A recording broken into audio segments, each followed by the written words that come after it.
आदमी परेशान होता है तो अपना ही कपड़ा नोचता है, उसको फेंक देता है। माजी का कल आप भूल गए कि आप हमारे नौजवान भाइयों से रात रात गली कूचों में नारा लगवाते थे, सोने वालों को सोने नहीं देते थे और क्या क्या करते थे, मगर हम लोग कभी आज तक कभी किसी आयोग को सिफारिश में किसी की कोई शिकायत नहीं की। इन लोगों ने बहुत जबरदस्त, मगर शिकायत किसकी कर रहे हो आप? न जाने क्या क्या बोलते हो आप। हमने कभी अपने दरवाजे पे किसी को बुलाकर अगर किसी को कुछ देने की भी हिम्मत की तो बेहतर ये सोचा कि दाहिना दिया तो बायां न जान सके। मगर आज क्या हो रहा है, जरा सुबह को उनके कार्यालयों पे जाओ, कुछ लोगों को जान के रोज बुलाया जाता है और दूसरों में यह पैगाम देने की कोशिश की जा रही है कि पूरा शहर हमारे साथ है। कौन कौन सा हथियार चलाएंगे भाई आप? कल की बैठक में इनका तय हुआ कि अब भीड़ नहीं हो रही है तो मुशायरे होंगे। न जाने कौन कौन शायरों की लिस्ट आ गई, अच्छी बात है। फिर इन लोगों ने एक तय किया कि 27 तारीख को मोदी जी के आने के बाद हम लोग ये बोलेंगे कि अब तो एकदम नहीं, अगर आप रुके तो फिर एकदम जीत जाएगा वो राजभर। दो बात, 28 तारीख की जो बहन मायावती जी जब उड़ेंगी तो इनका पैरोल उसी दिन मिल जाएगा और शाम को 1 तारीख तक जब तक अखिलेश यादव जी यहां रहेंगे तब तक वो मुबारकपुर तक आ चुके होंगे और जो ही अखिलेश यादव जी का हेलीकॉप्टर जाएगा तो हम लोग तो कभी बदजबानी कर ही नहीं सकते। जिन लफ्जों से वो कहेंगे आप जानते हो कि उसने रुकवा दिया। अब इनके पास 3 मसौदे हैं। मुशायरा तो मैं ऐसा कराऊंगा, चेयरमैन साहब अपनी मुझको तनख्वाह मिलेगी 1 लाख रुपया और 5 महीने की 5 लाख। एक मेरी ख्वाहिश है कि मैं एक बार अपने जायज जो मुझको तनख्वाह का पैसा होगा एक बार अल्लाह का शुक्र करने चला जाऊं। और दूसरा, आपको 5 लाख रुपया मैं दूंगा, आप ऐसा मुशायरा कराओ कि पूरे विदेशों की शायरें यहाँ। मगर जब चुनाव आता है तो आप शायर को सुनते हो, और जब चुनाव चला जाता है तो आप जाते हो कि मैं मुशायरा कराना चाहता हूं तो कहता है कि बाहर चल, बाहर बैठो अभी देखता हूं।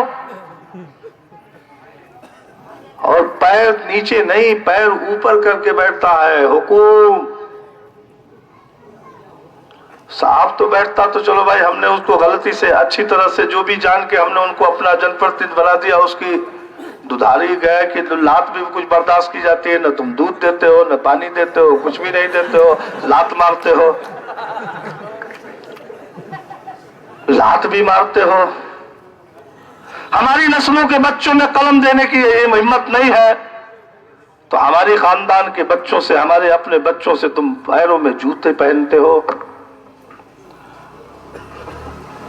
हमने एक दिन हमारी पार्टी का ये लाल गमछा लगा के हमको भी किसी लड़कों ने हमारे सर पे रख दिया तो मैं वो वाला हो गया। आप अभी जाके कुछ कर देते हो तो आपकी चर्चा नहीं होती। अभी कल घोसी में जाके आपने कुछ टीक लिया और हाथ जोड़ दिया, पता नहीं असद जमाल साहब के व्हाट्सएप पे आया कि नहीं, मैं नहीं जानता। आप विंध्याचल चले जाओ, आप दर्शन कर लो तो कोई दिक्कत नहीं। मगर जब हम पिछली बार चुनाव लड़ रहे तो हम लड़ाई के मैदान में नहीं थे। इस बार 35,000 से ऊपर मैं पा ही नहीं रहा हूं, तो फिर इतने फिर बेचैनी क्यों? दलाल है, इसके घर सोने का इंतजाम नहीं है, ये मेरे घर खाना था खाता था तो बड़ा होता था, इसके पहनने का कपड़ा नहीं था, घूमता है, भिखारी है, जो जो चाहो सो बोलो, अल्लाह तुमको शाहिद गवाह है। अब मैं अपनी दर्द कहां से कहूं? तुम जो चाहो कहो, कोई फर्क नहीं, हाथी चलती है, कुत्ते भूखते हैं, क्या क्या बोलोगे? इतनी बेचैनी क्यों? अरे हमारी कौम के इन बच्चे, हमारे कौम के बुजुर्गों, हमारी कौम की माँ, हमारी कौम की बेटी, हमारी कौम के नस्ल, हमारी कौम के लोग अगर 20 साल बाद जाग गए और सुबह सवेरा हो जाएगा तो बेचैनी क्यों? भाई अबू बकर बाग साहब की बात से मैं मुत्तफिक। गुरूरियत ये हाल है, मगरूरियत का हाल ये है कि एक साहिबान को उन्होंने फोन किया, उन्होंने कहा कि मैं तो चुनाव जीत ही जाऊंगा, बेटे के लिए भी थोड़ा ख्याल कर दीजिए आप। अपने लिए वोट नहीं मांगा, अपने लिए दुआ के लिए नहीं कहा। हम लोग किसी से मिलते हैं तो कोशिश करते हैं कि कहते हैं कि भाई आप मेरे लिए दुआ कर दो और वोट भी मेरे लिए कर देना। इस नाते कि हमको भरोसा है अल्लाह पर, हमको तो भरोसा कहीं जाने पर है नहीं। हम सियासत जरूर करते हैं, मगर सियासत को ईमान के साथ सौदा कभी आज तक जिंदगी में नहीं किया, ना आगे कभी जिंदगी में कर सकता हूं। ये हम लोग यह यकीन के साथ हम राजनीति करते हैं। मगर सियासत में जीतने के लिए शराब भी जायज, सियासत में जीतने के लिए झूठ भी जायज, सियासत में जीतने के लिए पकौड़ी जो बनाओ सब जायज, सियासत में झूठ 99% बोलो सब जायज। तो ऐसी सियासत अल्लाह हमको ना अता करो, जो चाहता है उसी को अता कर दो।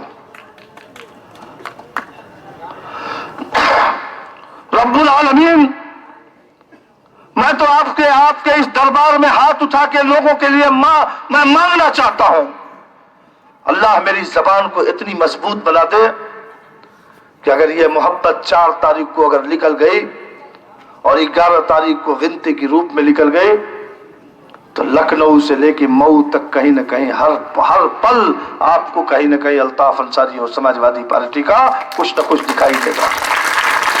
इस अज़्म ये हमारा है, हम यह मांगते हैं। मगर भाई क्या मांगता है? मत गुरूरियत करो भाई, कहीं कुछ नहीं है। गांव का गांव साफ है, बस्ती की बस्ती साफ है, कहीं कुछ दिखाई दूर दूर नहीं है। एक बस्ती को छोड़ दोगे उसमें भी कहीं न कहीं जाओगे तो मेरे मानने वाले, मुझको पहचानने वाले, मुझको देने वाले यकीनन यकीनन यकीनन यकीनन है। कहां जाओगे? किस यादव की बस्ती में जाओगे, किस ठाकुर की बस्ती में जाओगे, किस भूमियार की बस्ती में जाओगे, किस ब्राह्मण की बस्ती में जाओगे, किस राजभर की बस्ती में जाओगे, किस चौहान की बस्ती में जाओगे, किस कुर्मी की बस्ती में जाओगे, किस लोहार की बस्ती में जाओगे, किस कुहार की बस्ती में जाओगे, किस निषाद की बस्ती में जाओगे, किस प्रजापति की बस्ती में जाओगे, किस पाल बिरादरी की बस्ती में जाओगे? कहां जाओगे? हालत तो वही है कि एक जानवर बीमार हो गया और गांव वाले परेशान हो गए कि इसका इलाज किसी तरह हो जाता, जानवर है बेचारा। लगातार उसके लिए गांव बस्ती के लोग कोशिश करते रहे। कभी कभी डॉक्टर साहब के वहां जाते थे लोग, तो डॉक्टर साहब उसको देखते ही बिजिक जाते थे। दूसरे डॉक्टर साहब के वहां गए तो भी बिजिक गए, तीसरे के वहां गए तो भी बिजिक गए। किसी ने कहा किसी मौलाना से दुआ करा लो, तो मौलाना के वहां गए, मौलाना ने तो दुआ कर दिया मगर अदमने बन से कर दिया।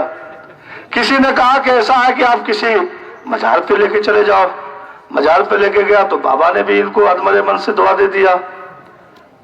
कहीं ना कहीं जब सब जगह वो जानवर हर जगह वो कुछ उठा लिया था, तो दुआ देगा कौन? हर चौरी, देहात की भाषा में है कि हर चौरी, तुमने कुछ उठा के कुछ कर दिया था, इस नाते वो चौरी वाला आपको आशीर्वाद देने को तैयार ही नहीं है।